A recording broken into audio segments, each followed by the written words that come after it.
우리 열왕기상 19장 5절로 우리 8절까지 저와 여러분이 한 절씩 교독하도록 하겠습니다.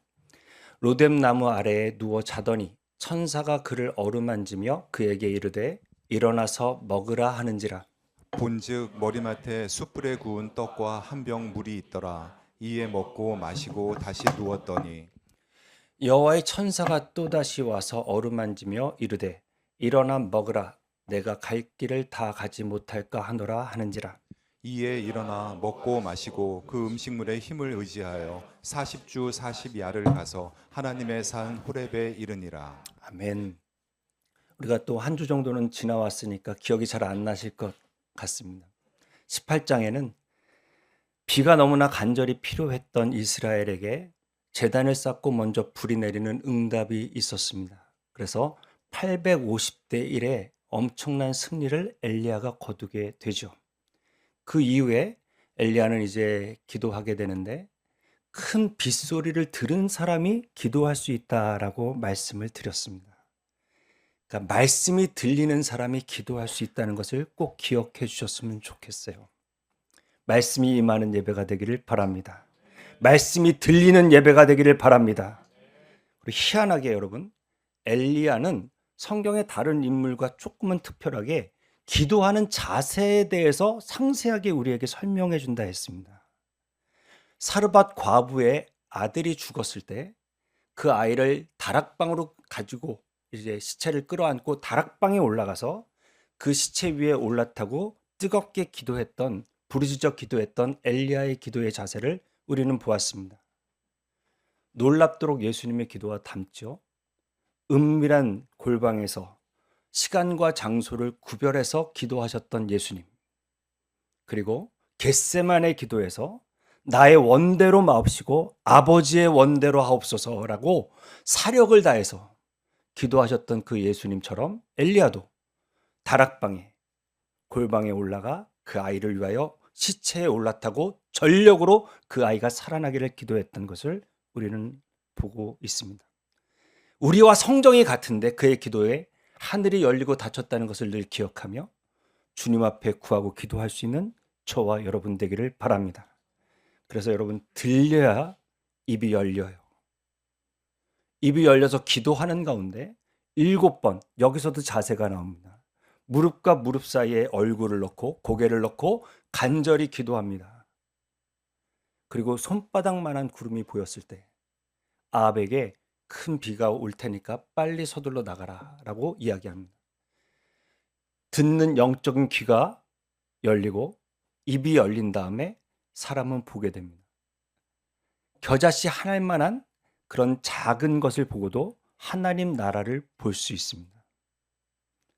오늘 우리 이 감각기관이 다 열리는, 영적인 귀가 열리고 영적인 입이 열리고 영적인 눈이 열려 주님을 바라볼 수 있게 되는 그런 예배가 되기를 바랍니다. 이 놀라운 승리가 18장이었습니다. 그런데 여러분, 이 19장에서는 전혀 정말 어떻게 이럴 수가 있을까 싶을 정도로 전혀 다른 엘리야의 모습을 우리는 보게 됩니다. 정말 우리와 성정이 별반 다를 것이 없었다라는 것을 우리는 19장을 통하여 확인합니다. 그래서 이 19장을 통하여 혹시라도 지금 많이 낙마하거나 절망하거나 좌절하신 분이 있다면 주의 위로를 덧입는 그런 시간이 되기를 간절히 소망해 봅니다. 1절 2절 같이 읽어봅니다. 시작. 아합이 엘리야가 행한 모든 일과 그가 어떻게 모든 선지자를 칼로 죽였는지를 이세벨에게 말하니 이세벨이 사신을 엘리야에게 보내어 이르되 내가 내일 이맘때에는 반드시 네 생명을 저 사람들 중 한 사람의 생명과 같게 하리라. 그렇게 하지 아니하면 신들이 내게 벌 위에 벌을 내림이 마땅하니라 한지라. 아합은 그 갈멜산에서 일어난 모든 일들, 자기의 수족과 같았던 사람들이 850명이 다 어떻게 죽었는지를 이세벨에게 상세히 말했습니다. 그랬더니 이세벨이 사신을 보내서 내가 24시간 안에 너를 체포하고 너를 죽일 것이다. 똑같이 죽여주겠다라고 편지를 써서 보냈습니다. 엘리야의 신병이 지금 어디에 있는지 분명히 이세벨은 알고 있습니다. 24시간 안에 죽일 수 있으면 사로잡아 와서 죽이든가 했을 텐데 편지를 보냈다는 얘기는 지금 이세벨은 도저히 엘리야를 건들 수 있는 상황과 환경이 아니라는 것을 우리는 알 수 있습니다. 이거를 우리 전문 용어로서 블러핑이라 하죠. 정말 전혀 없는 상황. 유식하게는 공성계라고 할 수 있겠습니다. 그러니까 손자병법의 32개. 제갈량이 사마이를 물리칠 때 아무 병력이 없는데 문을 활짝 열어놓고 성문 위에서 검은 옷 하고 있으면서 병력이 없는 것을 들키지 않았던 그 속임수. 지금으로서는 이세벨이 어쩔 수 없으니까 일단 엘리야의 움직임을 좀 막아보겠다라는 정말 궁여지책으로 편지를 써서 내가 너 오늘 죽일 거야. 24시간 안에 죽일 거야. 라고 이렇게 편지를 썼는데 이렇게 큰 승리와 영광스러운 주의 일을 감당했던 엘리야가 이 편지, 여인이 쓴 편지 하나를 딱 받아들더니 이렇게 행동합니다. 같이 읽어볼까요? 시작. 그가 이 형편을 보고 일어나 자기의 생명을 위해 도망하여 유다에 속한 브엘세바에 이르러 자기의 사환을 그곳에 머물게 하고. 여러분, 18장의 큰 승리는 아무 힘이 없습니다. 편지 한 장을 딱 받아들더니 이 형편을 보고 일어나서 자기의 생명을 위해서 도망했다. 무려 180km입니다.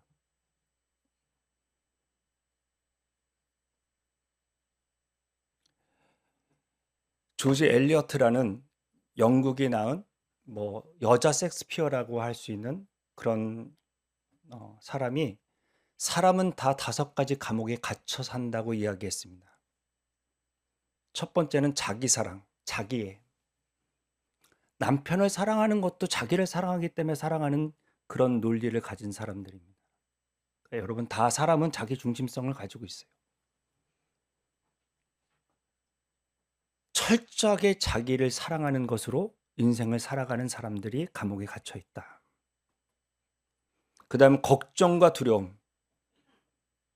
너무 두려우니까 인생의 모든 에너지를 다 빼앗긴 상태에 갇힌 사람들을 감옥에 갇혔다 표현했던 것 같습니다. 세 번째로는 과거 지향의 감옥. 그러니까 내가 이 남자를 안 만났으면 어떻게 됐을까? 내가 다른 사람을 만났으면 어떻게 됐을까? 내가 그때 공부 열심히 했으면 어떻게 했을까? 늘 과거에 사로잡혀 있는 그런 후회에 사로잡혀 있거나 아니면 내가 옛날에 말이야. 우리 집이 이렇게 잘 살았는데 이런 과거에 그렇게 사로잡혀서 전혀 현재를 대처하지 못하는 사람들이 갇혀 있는 감옥을 이야기했고 그 다음 선망 또는 비교입니다.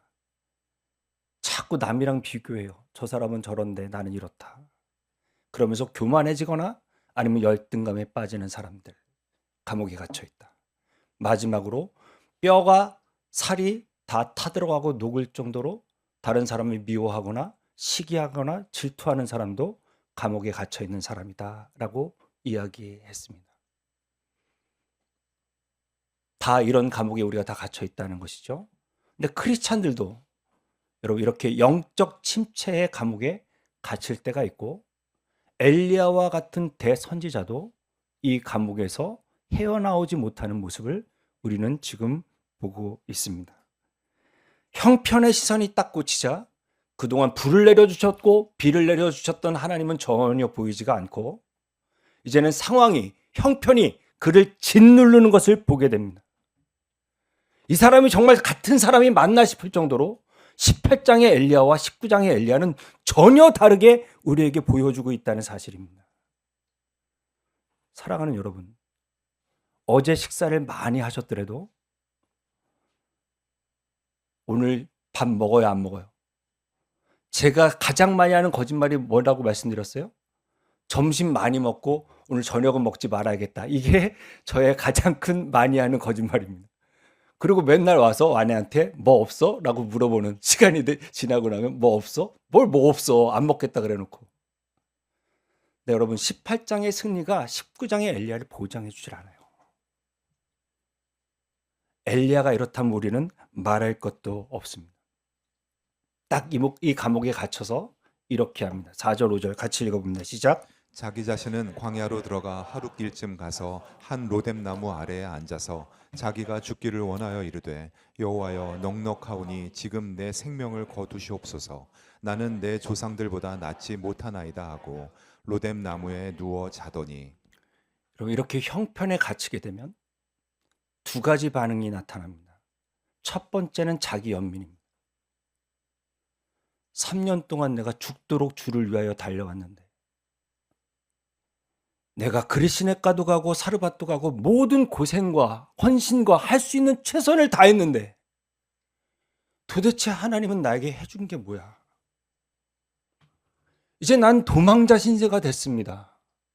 공권력이 나를 추격해오는 살인자, 완전히 수배자가 됐습니다. 이 형편을 보니까 너무 내가 불쌍합니다. 하나님이 원망스럽습니다.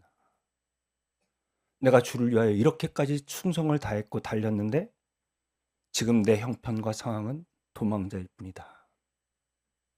두 번째, 내 조상들보다 낫지 못하다. 언제 하나님께서 너는 꼭 조상보다 나아야 된다라고 말씀하신 적이 없습니다. 그런데 여러분, 큰 승리를 누린 사람, 큰 성공을 누린 사람은 이게 자기의 기준이 되어버려요. 다른 사람의 기대가 되어버려요. 그만하면 너무 잘했는데, 여러분, 전교 1등 하다가 한번 추락해갖고 전교 3등 하면 세상이 다 꺼진 것 같아요. 저 같은 사람은 전교 3등 한번 해보는 게 소원인 사람도 있는데, 전교 3등하고 시험을 망쳤다고, 너무 망쳤다고, 너무 많이 틀렸다고 그러고 다니는 왼수 같은 친구가 하나 있었습니다. 사람마다 기준이 달라요. 특별히 성공한 사람들, 그 사람들은 이런 자기 기준이 높아진 것과 남에 대한 기대가 하나님이 주신 기대와 기준이 아닌데 그게 딱 생겨버리면 웬만한 상황에서는 감사하지 못하고 자족하지 못하고 계속 자기를 탓합니다. 저도 이 감옥에 갇혀본 적이 있습니다. 딱 침체가 찾아오면 자책합니다. 그러지 말걸. 내가 아닌 다른 사람이 하면 어떨까? 정말 주님이 주신 생각이 아니라 내 스스로 생각하고 내 스스로 이 영적 침체에 들어가서 지금 이 엘리야 보십시오. 모든 사람을 다 따돌려요. 철저하게 영적인 고립감으로 들어간단 말입니다. 나에 대한 연민, 다른 사람과의 비교, 그 다음에 자기를 완전히 영적으로 고립시키는 180km를 도망와서 그 다음에 사환들을 다 여기다 두고 하룻길 더 광야로 들어가서 로뎀 나무. 여러분, 로뎀 그러니까 되게 예뻐 보이죠. 이름의 뉘앙스가 있어 보이죠. 그 뜻은 시궁창이라는 뜻이 있습니다. 자신을 시궁창에 처박아 버리는. 그러니까 사람들이 자신을 따돌린 게 아닙니다. 자기가 온 세상을 지금 따돌리고 있습니다. 이런 철저한 영적인 고립감으로 들어가서 로뎀 나무 안에서 누워 자고 있는 것이 지금 엘리야의 모습이란 말입니다. 네, 여러분, 이렇게 철저한 자괴감, 실패, 두려움, 또 외로움, 고독감에 빠져 있는 이 엘리야를 주님께서 어떻게 회복시키시는가? 우리 5절로 7절 같이 읽어봅니다. 읽겠습니다. 시작. 로뎀 나무 아래에 누워 자더니 천사가 그를 어루만지며 그에게 이르되 일어나서 먹으라 하는지라. 본즉 머리맡에 숯불에 구운 떡과 한 병 물이 있더라. 이에 먹고 마시고 다시 누웠더니 여호와의 천사가 또다시 와서 어루만지며 이르되 일어나 먹으라. 네가 갈 길을 다 가지 못할까 하노라 하는지라. 예, 천사가 그를 어루만진다. 이 나가라는 동사는 안마하다라는 것입니다. 여러분, 엘리야는 너무 피곤합니다. 사역이 너무 과했어요. 그리고 에너지를 많이 얻지 못하는 그 가뭄 시간에 그리시네가에서 까마귀가 주면 얼마나 좋겠습니까? 또 사르밧 과부에 의탁하면서 영양의 문제도 있었을 것이고, 또 사역에 막중한 과로와 또 850대 1, 말이 850대 1이지 얼마나 그게 눌렸을까요?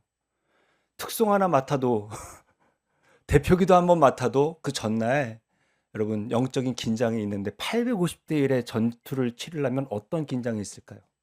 그 바로 전 장면에는 아합의 마차보다 더 빨리 뛰었으니까 온몸이 얼마나 굳었을까요? 그 영적인 긴장 속에 천사가 찾아와 줬다. 그리고 두 번째, 숯불에 구운 떡. 여러분, 숯불에는 원적외선이 있습니다.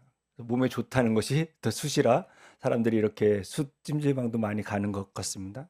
다른 떡도 아니고 숯불에 구운 떡. 그리고 물 한 병, 에비앙 생수를 딱 주시면서 엘리야의 지친 몸을 먼저 주님께서 회복시켜 주시네요.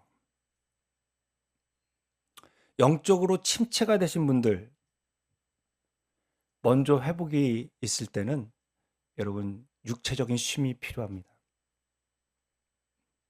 부디 육체적인 쉼을 잘 가질 수 있는 저와 여러분 되기를 바랍니다. 육체가 다운되면 사람은 영혼 육, 뭐 삼불설이들 아니면 이분설이들 상관없이 이 영과 혼이 육이 묶여 있기 때문에 육체가 다운되면은 영적으로 무기력해지고 그리고 별일 아닌데도 절망하거나 분노하게 될 때가 많습니다. 내가 육체적으로 너무 피곤하고 곤비하다. 그러면 여러분 지금은 좀 쉬셔야 될 때입니다. 난 쉴 수가 없어 이렇게 이야기하시는데 여러분 쉬는 것도 믿음입니다. 쉬는 것에 대한 죄책감이 없으시길 바라고 잘 쉬실 수 있는 저와 여러분 되기를 바랍니다. TV 보는 거 쉼 아닙니다. 스마트폰 보는 거 쉼 아닙니다. 여러분 진정한 주님이 주시는 쉼을 누리실 수 있는 어루만짐을 받을 수 있는 그런 자리가 저와 여러분에게 지금 필요합니다. 쉬실 수 있는 저와 여러분 되기를 바랍니다. 제가 학생부 애들한테 늘 이야기합니다. 하루 종일 8시간 쉬지 않고 도끼질을 한 사람이 나무를 많이 할까? 아니면 50분 일하고 10분 쉬고 50분 일하고 10분 쉬고는 그 사람이 더 나무를 많이 할까? 이렇게 물어봐요. 승주 없나요? 물어보면 대답을 잘해요. 뭐라 그럴까요, 애들이?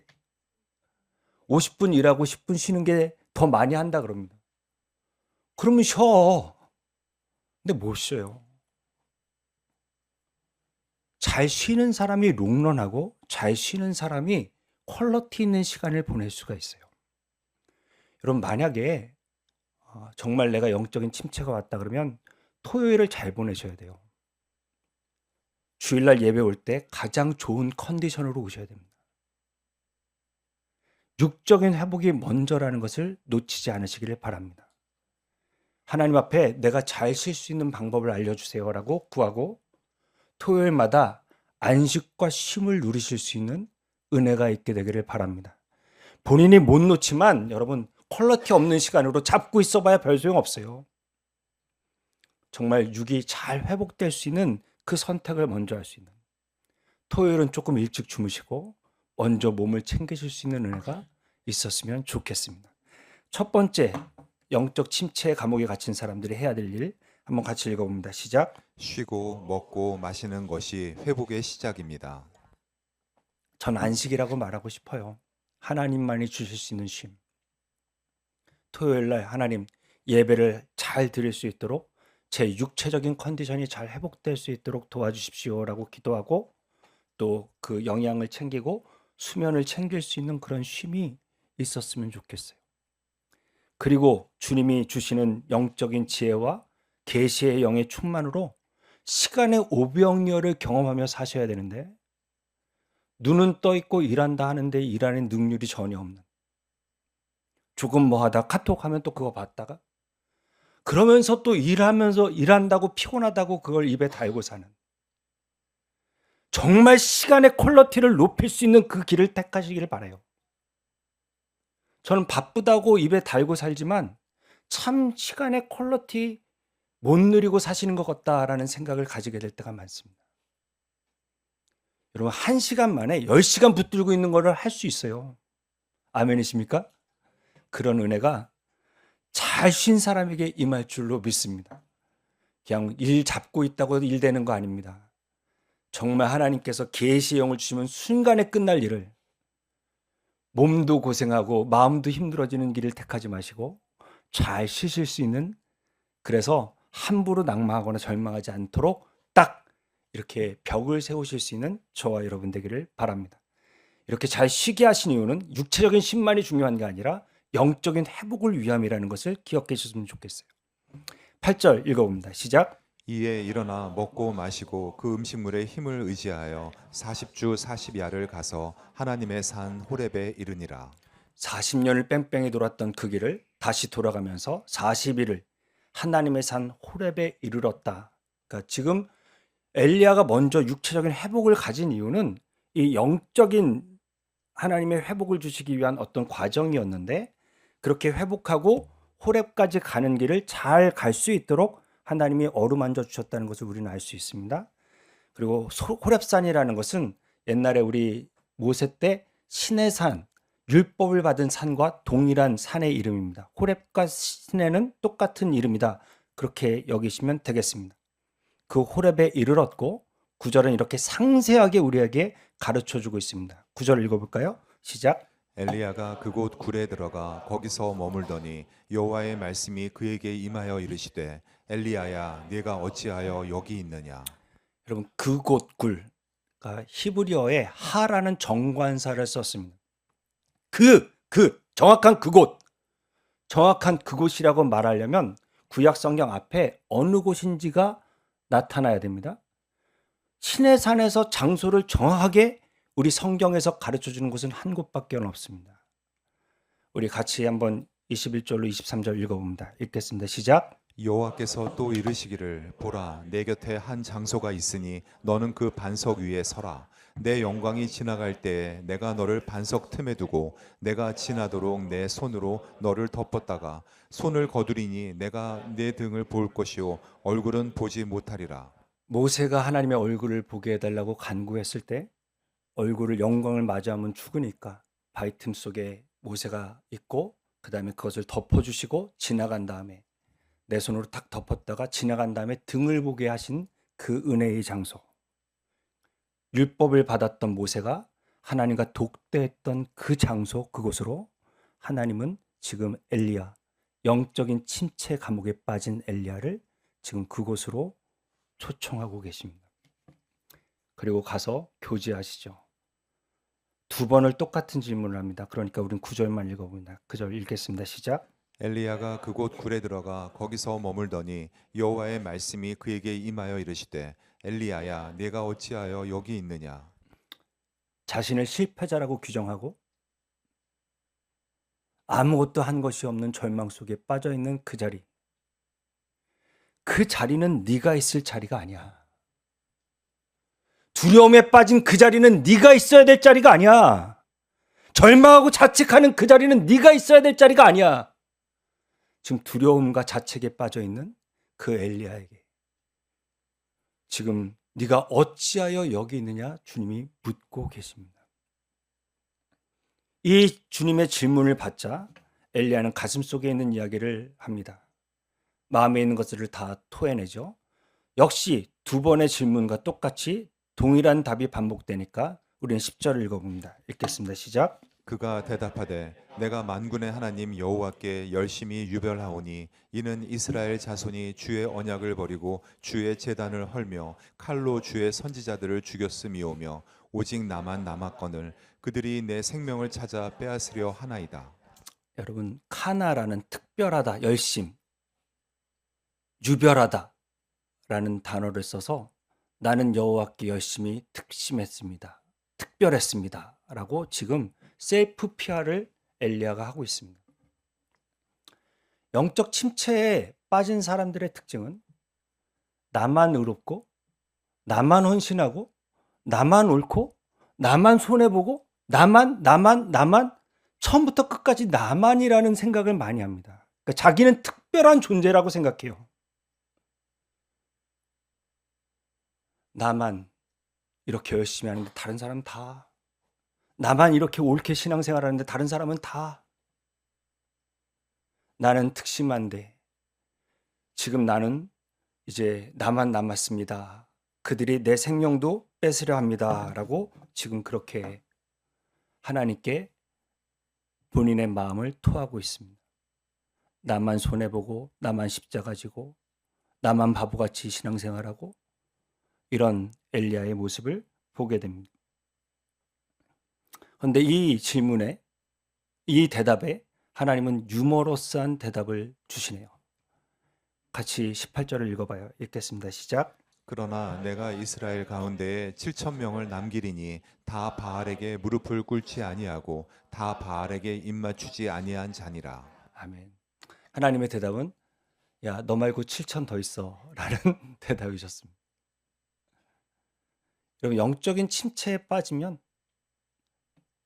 자책하고 고독하고 비교하고 그 다음에 나만 남았다라는 그 생각을 끊임없이 하게 되는 것 같습니다. 근데 이런 자리는 필요한 것 같아요. 하나님께 내 마음을 쏟아놓는 자리. 처음 만났던 주님을 만났던 첫사랑의 그 자리로 돌아가는 것, 그리고 주님께서 나에게 물어보시는 그 질문과 또 그 대답을 해보는 것. 침체된 사람이 회복되는 데 있어서 가장 중요한 것은 하나님과의 교제를 회복하는 것 같습니다. 죄 지은 아담에게 주님이 찾아오셔서 뭐라고 질문하세요? 대답해 주세요, 여러분. 그 질문에 뭐라고 질문하세요? 아담에게. 아담아, 내가 어디 있느냐입니다. 그죠? 동생 아벨을 쳐 죽인 가인에게는 오셔서 주님이 뭐라고 질문하세요? 내 동생 아벨이 어디 있느냐입니다. 여러분, 죄를 지면 하나님과의 관계가 깨집니다. 아담아, 내가 어디 있느냐? 두려워 숨었습니다. 그러니까 하나님과의 관계가 멀어지면 이런 그 다음부터는 이웃사랑이 되질 않습니다. 그래서 가장 가까운 형제가 형제를 죽이는 그 사건이 일어나고야 말고 주님은 이번에는 내 형제, 내 아우 아벨이 어디 있느냐 물으십니다. 죄는 이웃과의 간격도 벌려놓습니다. 그래서 여러분, 이 문제를 해결하는 것은 예수 그리스도의 복음과 보혈 십자가 은혜밖에는 없다는 것을 고백하는 것이 이 예배의 자리이기에 정말 하나님과 멀어진 사람들, 그리고 자신을 자꾸 이렇게 소외시키는 자리로 가면서 외롭다고, 정말 나밖에 없다고 그런 감각과 감정이 들게 하는 거기에 속지 말고 이 예배 때마다 주님과의 관계가 회복됨으로 말미암아 이웃과 더불어 화평을 누릴 수 있는 저와 여러분 되기를 바랍니다. 하나님과 화목한 사람만이 이웃과 더불어 화평할 수 있습니다. 대배의 은혜가 있으면 여러분 소그룹에 가서 셀 안에서 여러분의 삶을 나누면서 정말 주님께 헌신한 형제자매의 서로 케어하면서 나가는 자리에서 우리는 성숙해지는 것입니다. 지금 외롭고 두려운 분들은 저는 예배의 은혜를 받으셨다면 셀에 헌신하게 되기를 은혜가 있었으면 좋겠습니다.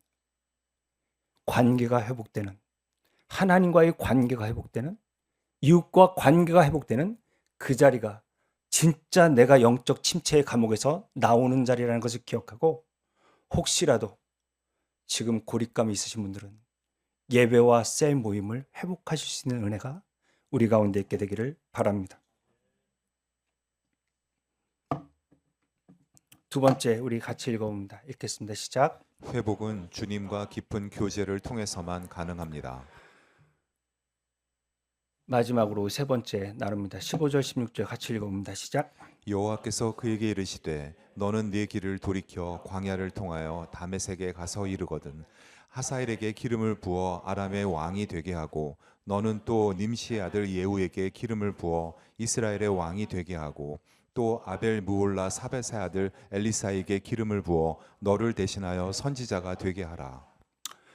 이제 주저앉았던 엘리야에게 새로운 사명을 주시고 달려가게끔 만드십니다. 저는 오늘 셀리더 교사 헌신 예배를 통해서 마지막 이 말씀이 그냥 제 나름대로 이렇게 해석이 됐습니다.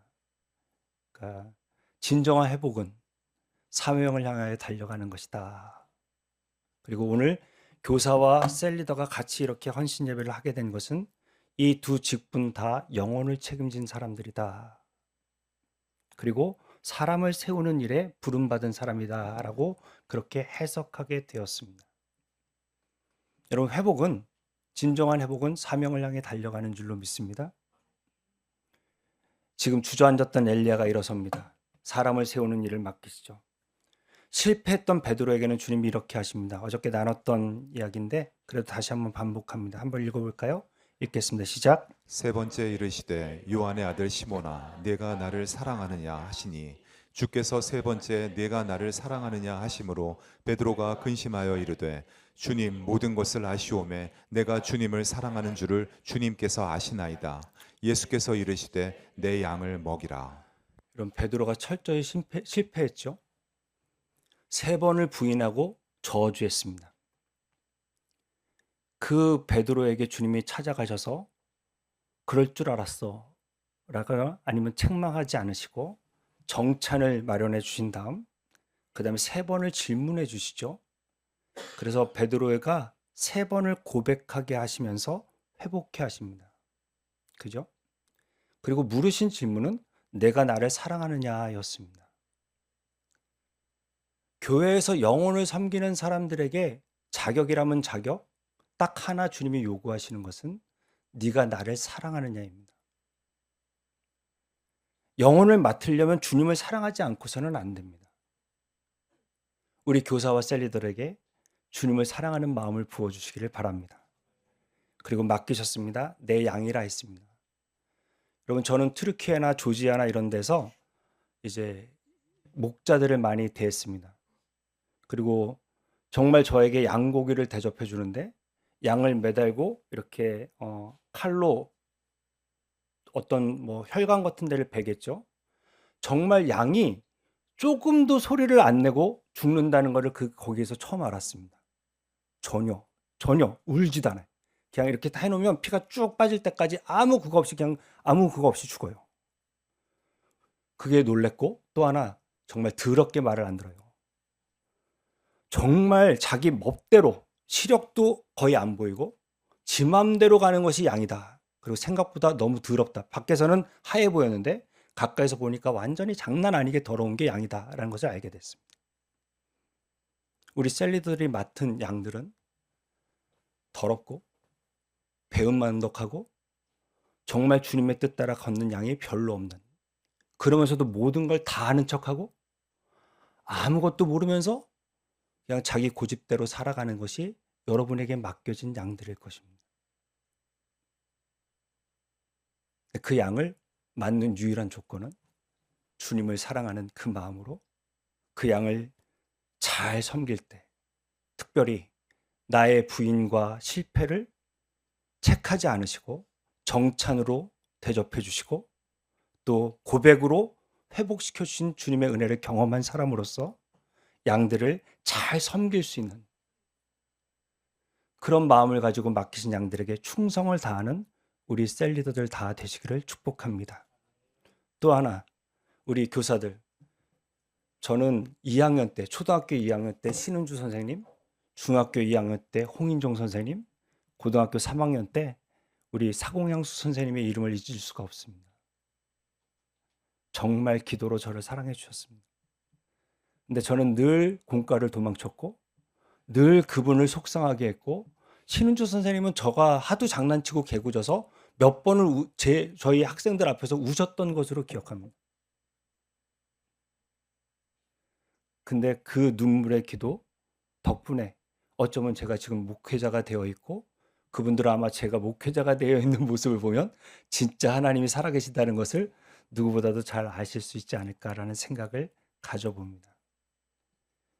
여러분, 지금 헌신이 아무것도 아닌 것 같지만 오늘 남정훈 집사님 기도해 주신 것처럼 누군가에게 하나님 나라를 세워가는 귀하고 복된 일이라는 것을 기억하고, 한 사람이 한 사람에게 줄 수 있는 가장 큰 선물, 말씀을 줄 수 있는 그 직분을 거룩하게 잘 감당해 주실 수 있는 교사들이 되시기를 온 마음 다하여 축복합니다.